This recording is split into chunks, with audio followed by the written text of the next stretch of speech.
Bom, pessoal, nesse vídeo de hoje nós vamos falar um pouquinho sobre propriedades de natureza coligativa, mais especialmente o estudo da osmose das soluções.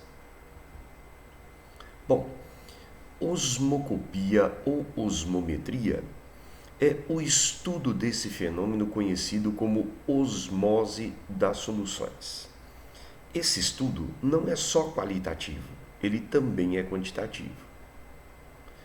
A osmose é a passagem do solvente através de uma membrana seletiva do tipo semipermeável.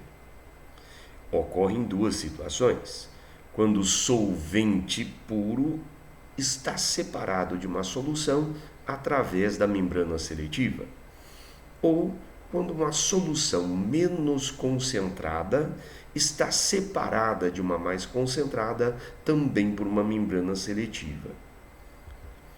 A passagem do solvente pela membrana seletiva é que a gente chama de osmose.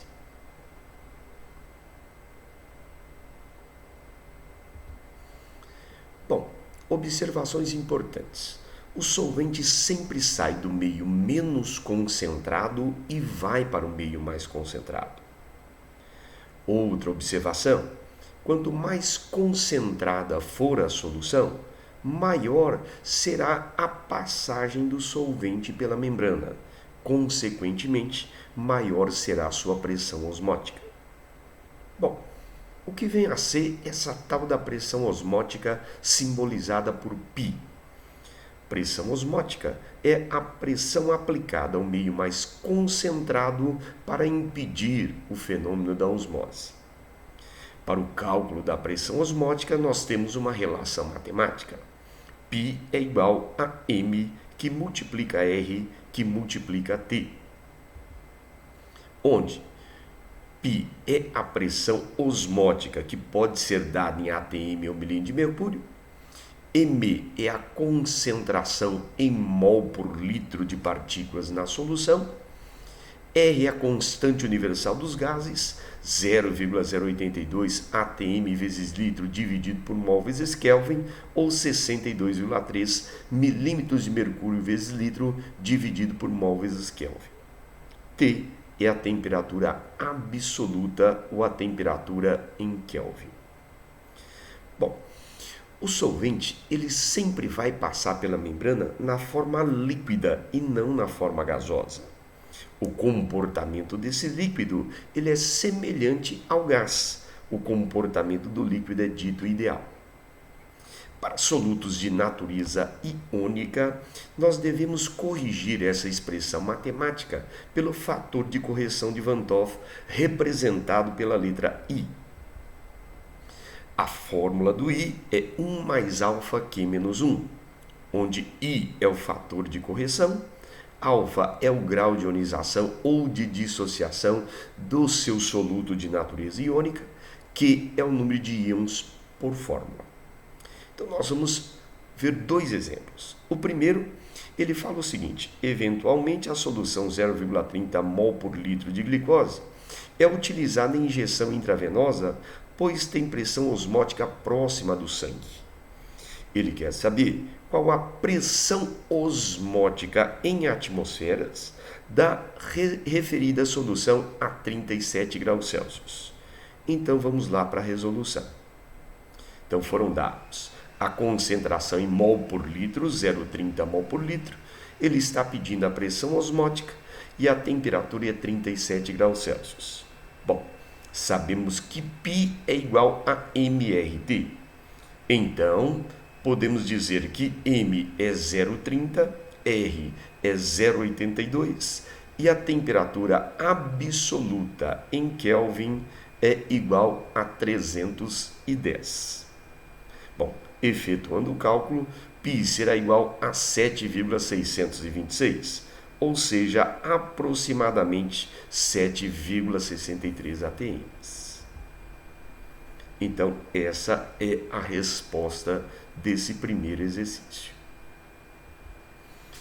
No segundo, ele diz o seguinte: uma solução de 500 ml contém 1,825 gramas de HCl a uma temperatura de 20 graus Celsius. Sabendo que o grau de ionização do ácido é 91,4%, determine a pressão osmótica envolvida, dado aí a massa molar do HCl, 36,5 gramas por mol.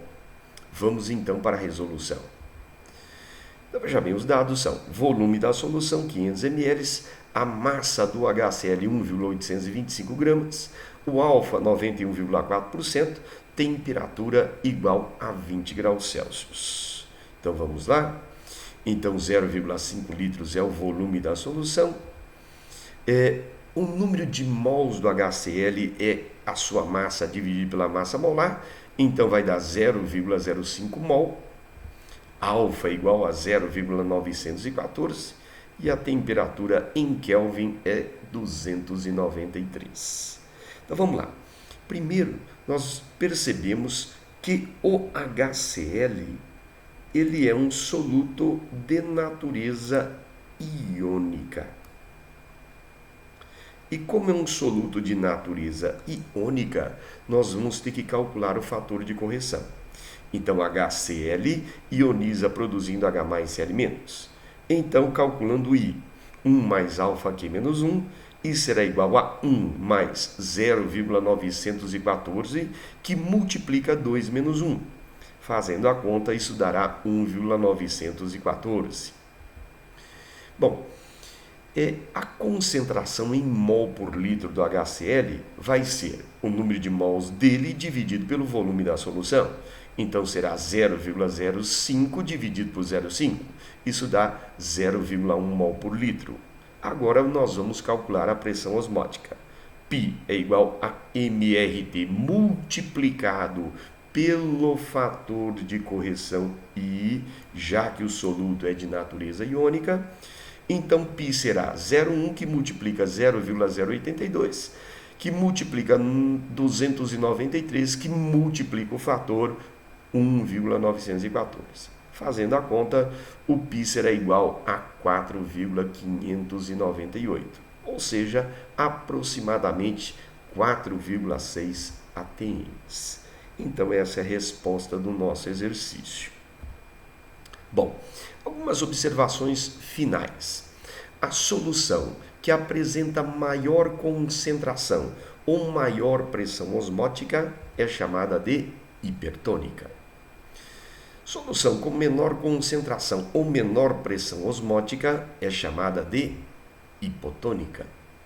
Soluções com mesma concentração ou mesma pressão osmótica são chamadas de isotônicas.